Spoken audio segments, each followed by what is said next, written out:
রাধে রাধে বন্ধুরা, কেমন আছেন সবাই? মিঠা অ্যান্ড মমস ডেইলি লাইফস্টাইল চ্যানেলে আপনাদের স্বাগত জানাই।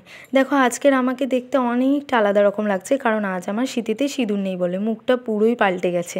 বিয়ের পরে সিঁদুর পরে এমনই হয়ে গেছে যে সিঁদুর একদিন না পরলে মুখটা কেমনই লাগে। সত্যি কথা বলতে কি, বিয়ের পর তুমি যতটুকুই সিঁদুর পরো সেটুকু সিঁথিতে থাকলে মেয়েদের অসম্ভব সুন্দর লাগে। আর সেটা যদি হয় চওড়া করে, তাহলে তো কথাই নেই, স্বামীও ভীষণ খুশি হয় তাতে।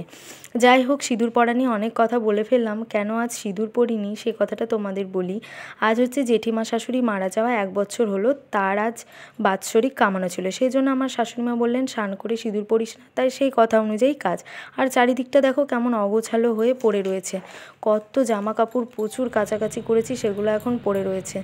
মুখটা একদমই আলাদা রকম লাগছিল, তাই একটু টিপ পরে নিলাম। সিঁদুর পরিনি, তো টিপ তো পরাই যেতে পারে, না হলে মুখটা একদমই মানাচ্ছিল না যে, তাই পরে নিয়েছি জানো তো।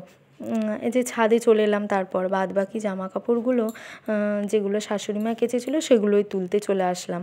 ছাদে কত রোদ্দুর আজ, আজ কিন্তু ভীষণই গরম পড়েছে। আর সূর্যি মামা এখনও মনে হচ্ছে সেই রকম পজিশনেই আছে, নিজের জায়গাতে।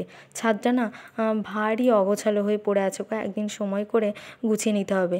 তাও তো জামা কাপড়গুলো জানো তো পুড়ে যাবে বলে রোদে তুলতে চলে এলাম, আর আমি তো উল্টো করেই মেলি। আর এদিকে আমার মাথায় হাত, কখন এই সব গুছিয়ে উঠবো বলে এত জামা কাপড় গোছাতে হবে, এটা ভেবেই আমি আজ মানে মাথায় হাত দিচ্ছি যে কী ভাবে আমি গুছাতে পারবো তো এত।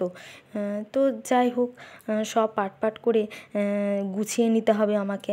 আর না হলে এইভাবে অগোছালো হয়ে পড়ে থাকলে ভালো লাগে না। এই যে সুন্দরভাবে পাট করে গুছিয়ে নিলাম, যার যার জিনিস সব আলাদা করে নিয়েছি একেবারে।